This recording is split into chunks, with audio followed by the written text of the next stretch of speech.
The rooftop was glowing under a canopy of golden fairy lights, cameras flashing in rhythmic bursts, champagne glasses clinking in synchronized celebration. Julia stood at the farthest corner, near a marble pillar, her coat still draped over one arm.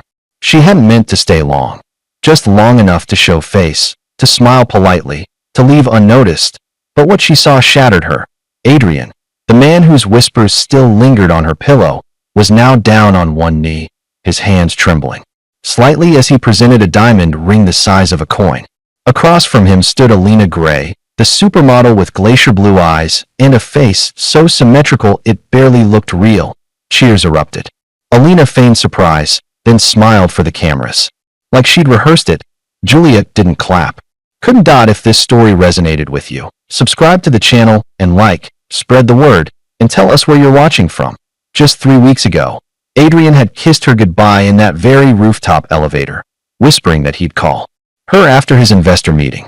She never got the call. 2 days later, she discovered she was pregnant. And now, she was watching the father of her unborn child pledge forever to someone else, in front of the world. She stepped back, her heel catching slightly on the concrete. No one noticed her, not even Adrian. Especially not Adrian. She turned and walked to the elevator alone, each step slower than the last. The elevator mirror caught her reflection, pale face, trembling lips, dark hair pulled into a loose knot. She looked like a ghost attending her own erasure. When the doors closed, the silence felt louder than the music outside. She pressed the basement button, not the lobby. She didn't want anyone to see her fall apart, in her apartment that night. Julia sat on the bathroom floor with the lights off. The pregnancy test lay on the sink, positive for the 5th time. Her phone buzzed with push notifications. Billionaire heir Adrian Royce engaged to Alina Gray. Headlines that screamed what her silence would never tell. She could have called him. She could have told him, but she didn't. If he had made a choice to she made one too. Julia blocked his number, deleted every photo, packed away the cufflink heat. Once left at her place, she opened her laptop and began searching for OB/GYN clinics in Brooklyn. She'd do this quietly, completely, and without pity. A soft knock came at the door, her landlord asking about late rent. She lied and said her paycheck was delayed. The truth was, she'd spent half her savings on prenatal vitamins and another half on a consultation she hadn't dared book yet. When the door closed, she sat on the couch and placed a hand over her stomach. "It's just us now," she whispered, and even though no one heard it, the words changed something in the room. As if the air understood her decision. The next morning, Adrian and Alina graced the cover of every magazine, posing in the same spot where Julia once stood with him, hands interlaced, lips brushing his jaw. A life she was never meant to have. But while the world swooned, Julia pulled on her wool coat and buttoned it tightly over the small secret she now carried. She didn't cry. She didn't scream. She went to work.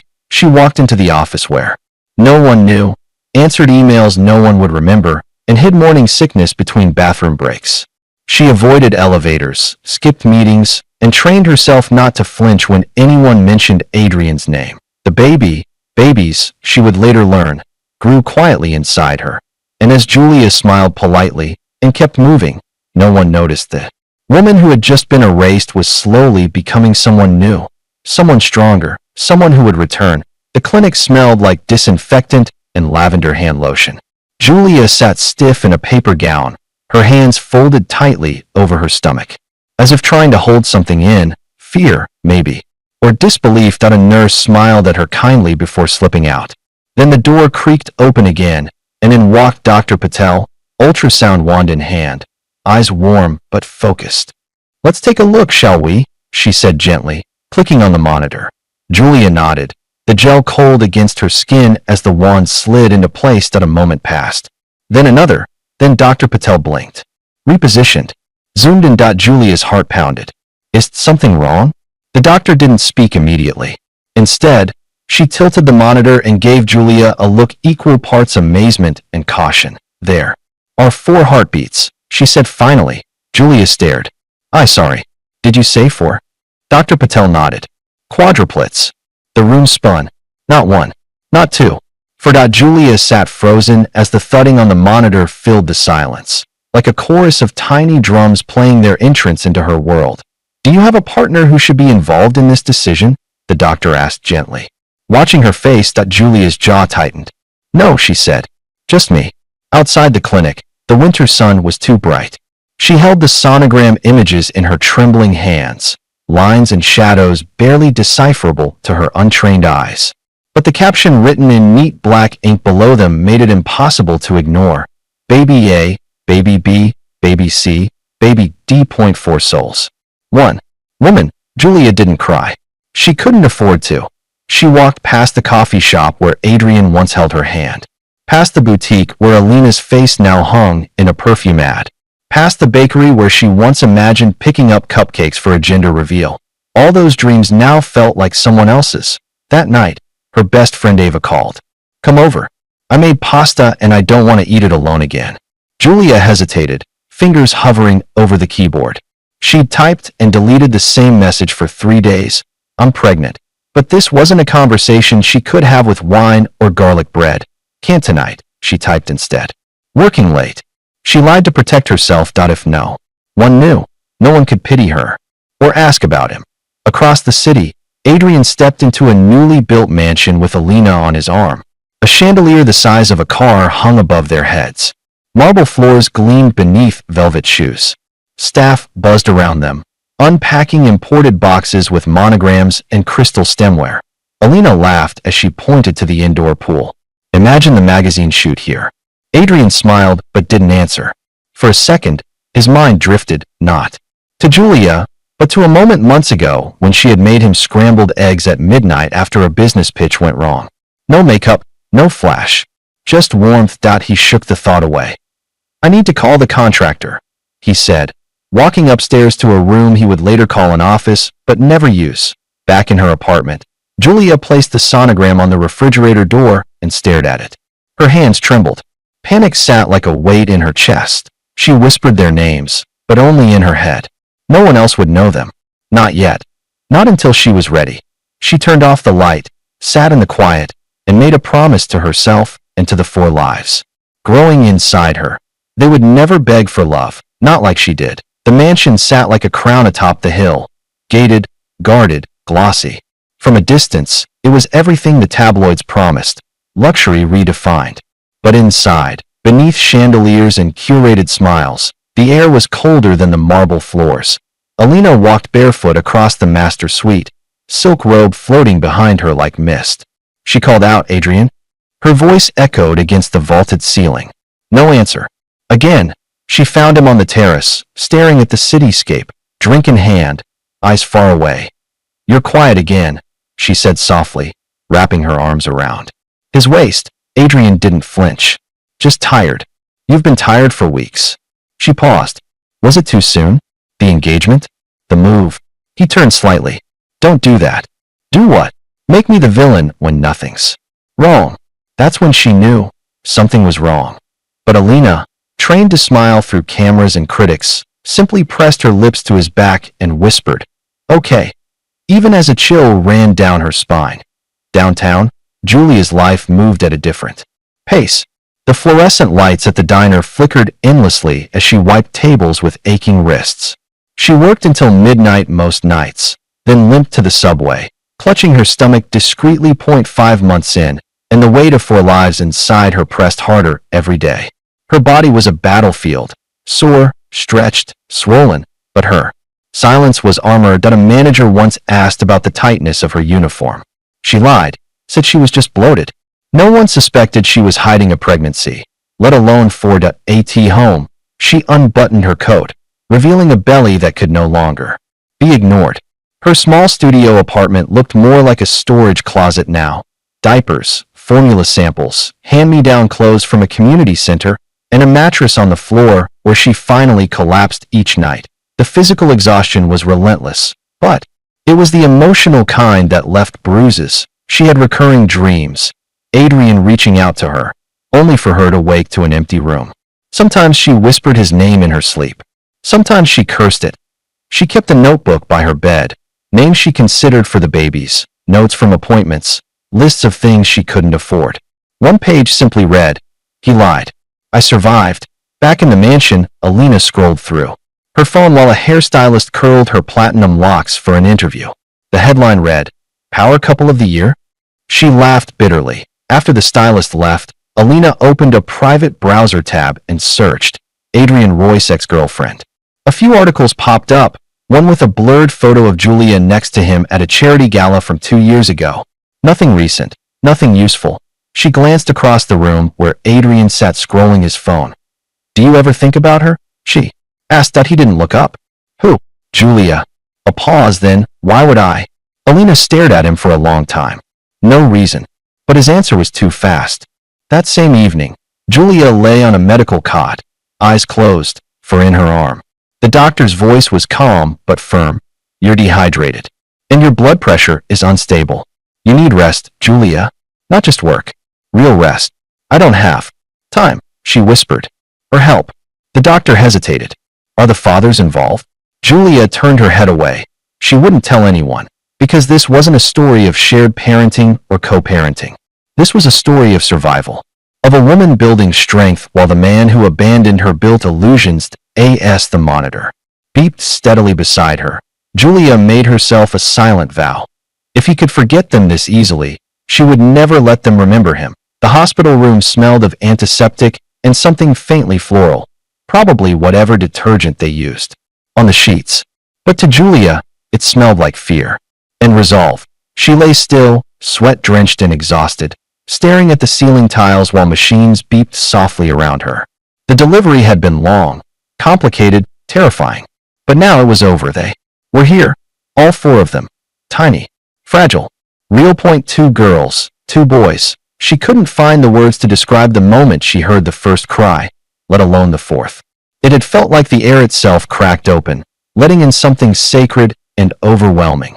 Marcus stood beside her now, adjusting his crooked glasses, clutching a hospital wristband he wasn't even required to wear. He'd been in the hallway the entire time, refused to leave, even when nurses told him there was no role for him to play. But he had played one. He stayed. "Want to see them again?" he asked gently. Julia turned her head slowly. "They're sleeping, like angels." She nodded. Her voice was barely audible. "Good. Let them rest. I'll mess up their lives soon enough." Marcus flinched. "Don't say that." She didn't respond, because in that moment, all she could think about was what they didn't have no father's name on the birth certificate. No baby shower. No nursery painted soft colors. Just 4 identical hospital bands with Baby Doe scrawled in black ink. And a mother too exhausted to cry. A week later, Julia stood in her cramped studio apartment, surrounded by cardboard boxes, hand-me-down cribs, and the endless soft noises of newborns. Hiccups, whimpers, squeaky yawns.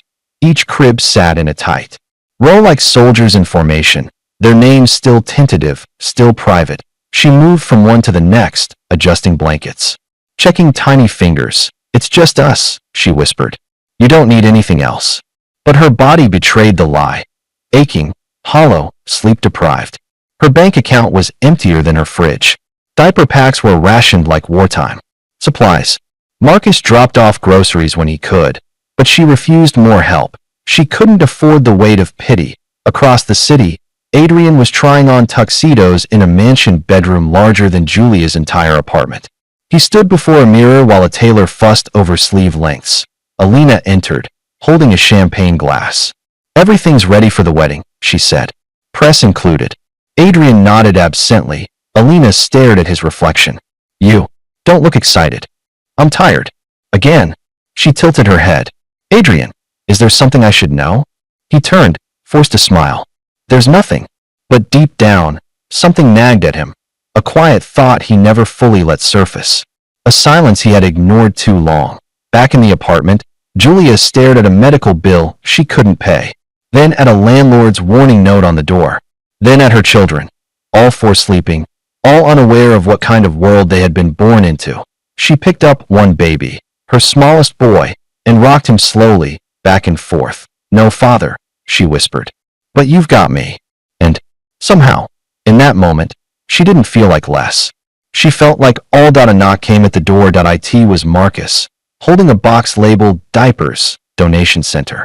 He smiled. "You still pretending you don't need help?" She let him in. And for the first time since that rooftop proposal, Julia allowed herself a breath that didn't taste like heartbreak. The envelope arrived without a return address, slipped under the door of a discreet midtown office known only to those who paid in cash and demanded silence. Vincent Lowell, private investigator of 20 years, didn't flinch when he saw it. Cryptic deliveries were part of the trade. But this one felt different. No smudges, no fingerprints, not even a fold in the paper. He slid it open carefully. Inside were 4 printed photographs. Children, no older than 6 months, laid in matching cribs. The lighting was dim, but the clarity was sharp. Their eyes, identical. Their hair, their jawlines, too familiar. And a single line typed on white paper. Do these eyes remind you of someone? Vincent narrowed his gaze. He had seen Adrian Royce's face on magazine covers, billboards, investment brochures. But seeing it echoed on 4 tiny faces was unsettling. He reached for his Rolodex. Adrian was drunk. Not sloppy, but loose. The kind of intoxicated only wealth and power could afford. His bachelor party had moved from a luxury yacht to a penthouse bar with skyline views and too much champagne.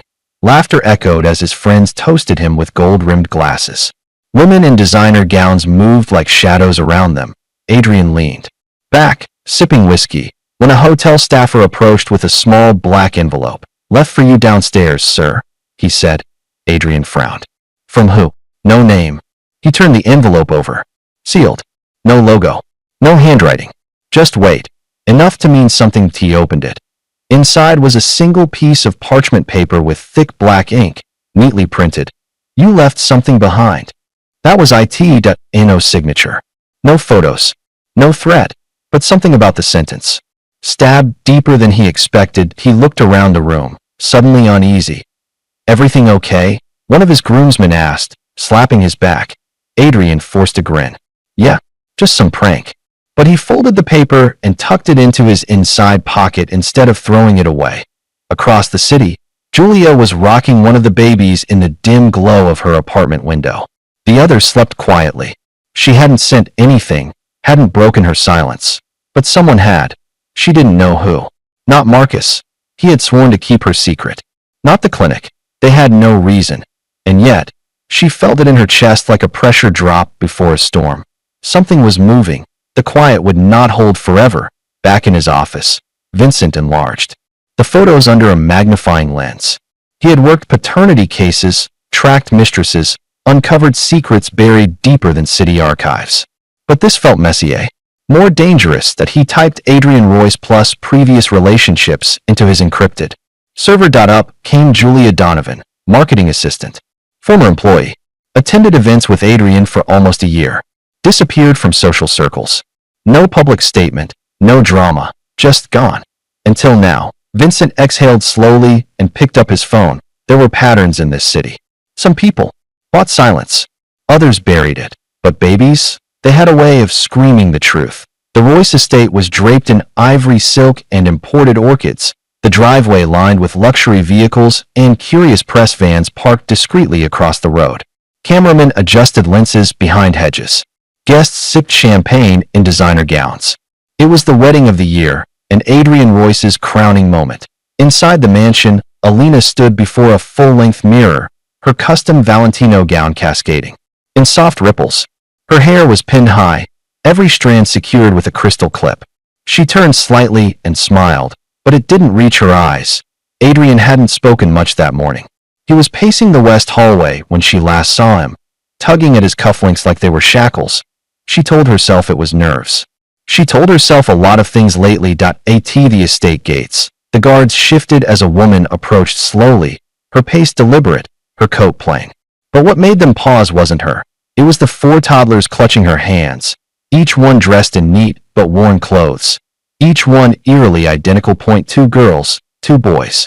Same dark curls. Same gray-blue eyes. Same hesitant expressions. The lead guard stepped forward. Ma'am, this is a private event. I know, Julia said, voice steady. But I'm not here for the wedding. I'm here for the groom. One of the children gripped her hand tighter. She knelt to adjust his sleeve and whispered, Almost done, sweetheart. Cameras nearby began to swivel. 1 photo was all it took. Within Minutes, a ripple tore through the ceremony prep like a hairline fracture under glass. Inside, Adrian was fastening his watch when his phone buzzed violently on the nightstand. A call, then a second, then a photo notification. He opened it, stopped breathing. There, standing just outside the main gates, was Julia, older, paler, stronger, and flanked by 4 children whose eyes mirrored his own. His blood drained. The room tilted. He reached for the edge of the dresser. Downstairs, murmurs turned to gasps. A reporter, emboldened by chaos, shoved a microphone past the gates. "Ms. Donovan, can you confirm whether these children belong to Adrian Royce?" Juliet didn't answer. She looked directly into the camera, jaw firm. "They have nothing to prove," she said softly. "They exist. That's enough."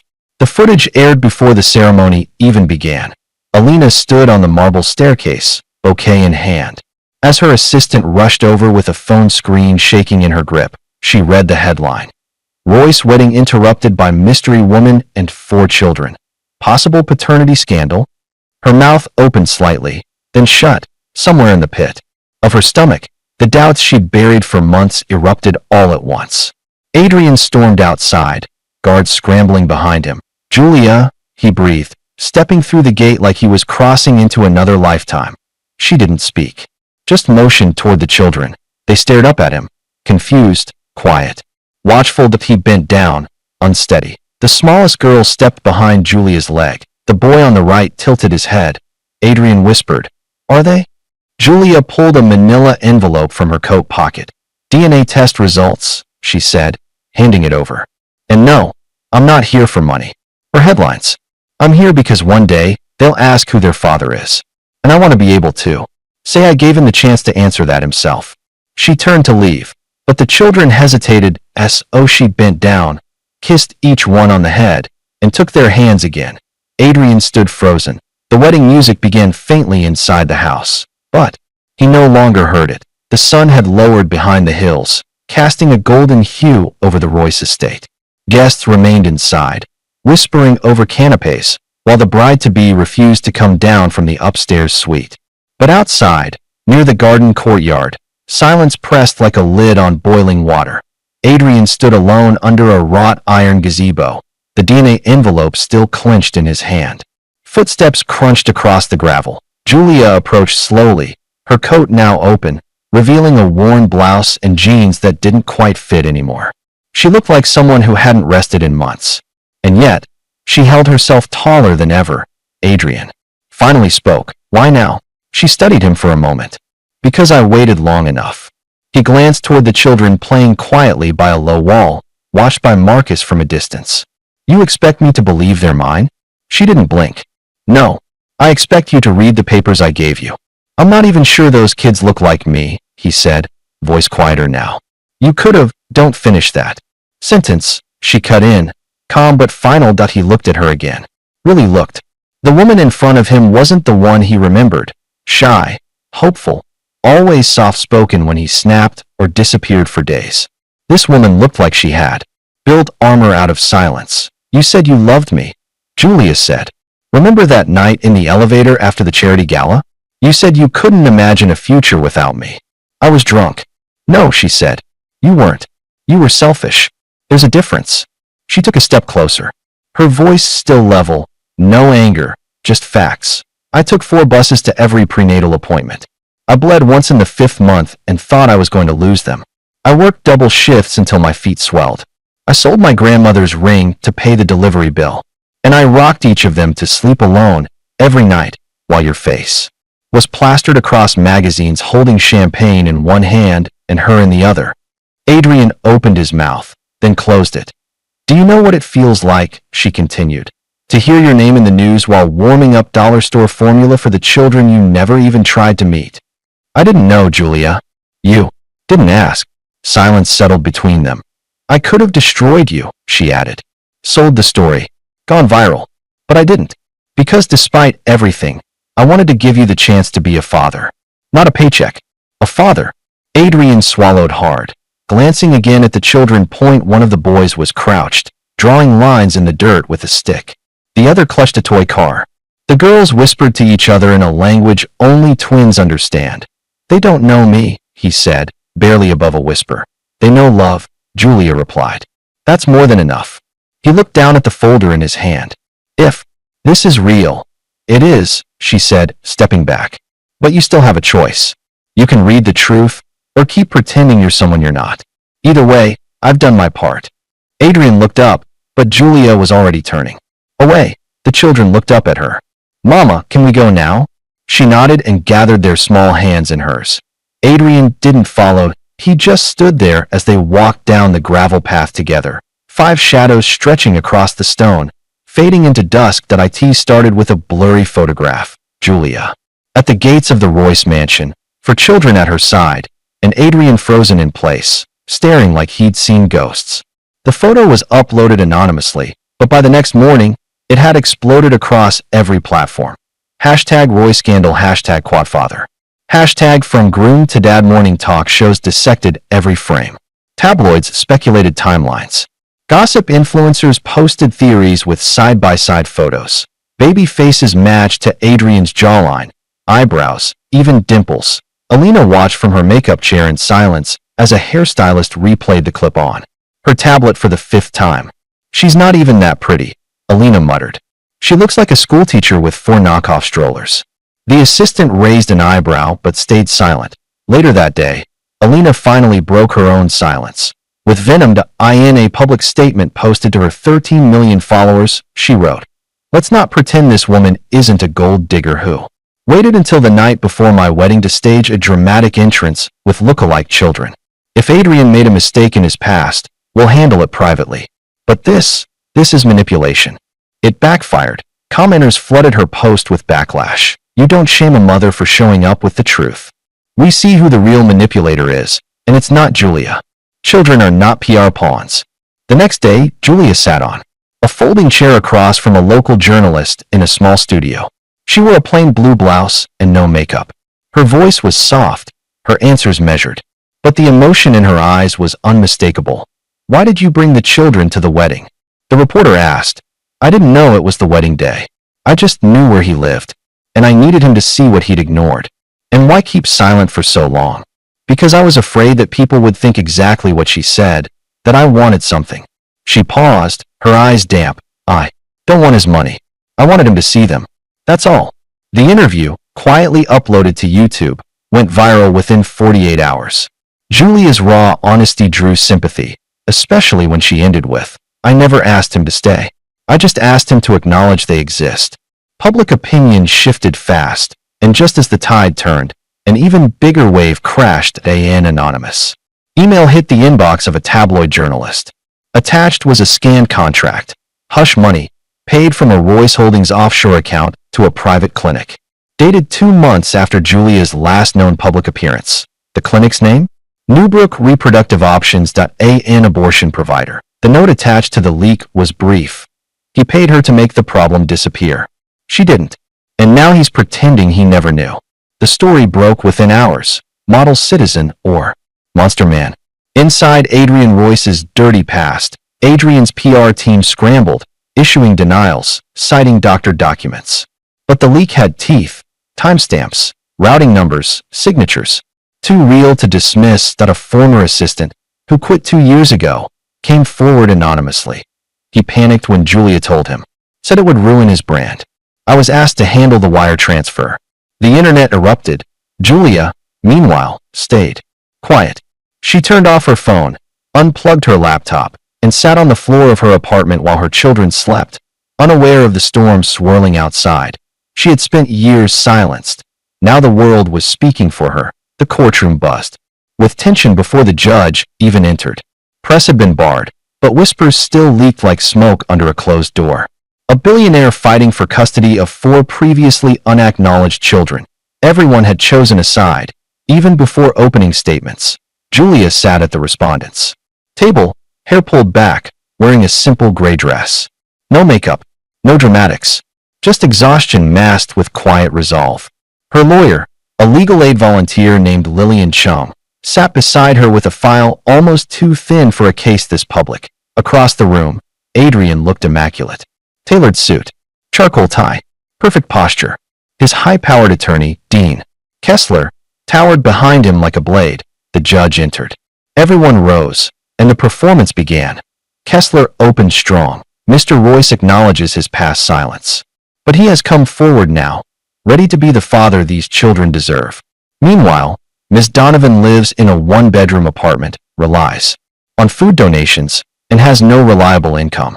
Her environment is unstable, unsafe, emotionally detrimental. Julia didn't react. Her lawyer stood slowly. Miss Donovan didn't choose poverty. She chose her children. She worked every shift she could while raising 4 infants alone, without child support, without acknowledgement, and without a moment of rest. Kessler smirked. Noble, perhaps, but not sustainable. Adrian avoided Julia's eyes. The judge called Julia to the stand. Her voice was steady. She explained her job, her apartment, her daily routine. She described waking up 5 times a night, walking to clinics with double strollers, and rationing groceries during the formula shortage. I did what I could, she said.